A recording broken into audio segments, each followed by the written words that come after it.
İçimdə elə bir dağ var ki, mən öhdəsindən gələ bilmirəm. Uca zirvələri fəth etmişəm, lakin səni silə bilməmişəm. Bir gün əgər qayıtsan geri, düşünmə mən o zirvədən.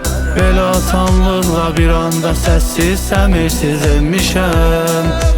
İçimdə elə bir dağ var ki, mən öhdəsindən gələ bilmirəm. Uca zirvələri fəth etmişəm, lakin səni silə bilməmişəm. Bir gün əgər qayıtsan geri, düşünmə mən o zirvədən. Belə asanlıqla bir anda səssiz, səmirsiz enmişəm.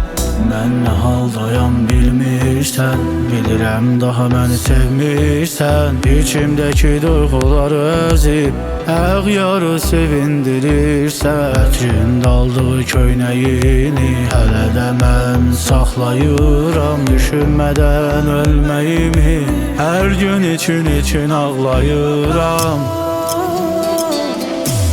İçimdə elə bir dağ var ki, mən öhdəsindən gələ bilmirəm. Uca zirvələri fəth etmişəm, lakin səni silə bilməmişəm. Bir gün əgər qayıtsan geri, düşünmə mən o zirvədən. Belə asanlıqla bir anda səssiz, səmirsiz enmişəm.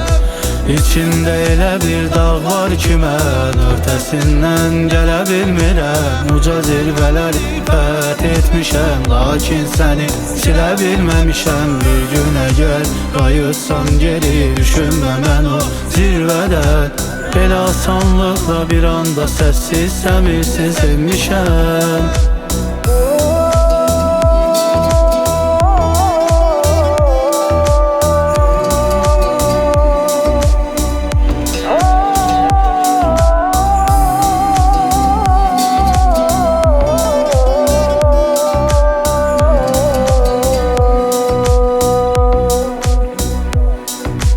Çox qürurumu əzdim mən, sənsiz tənha gəzdim mən. Nə qədər istədim olmadı, sonda artıq bezdim mən. Nə qədər hörmət etdimsə, hər gün əzizləyib sevdimsə, bilmədi o mənim qədrimi, qazdı əzəlləri ilə qəbrimi.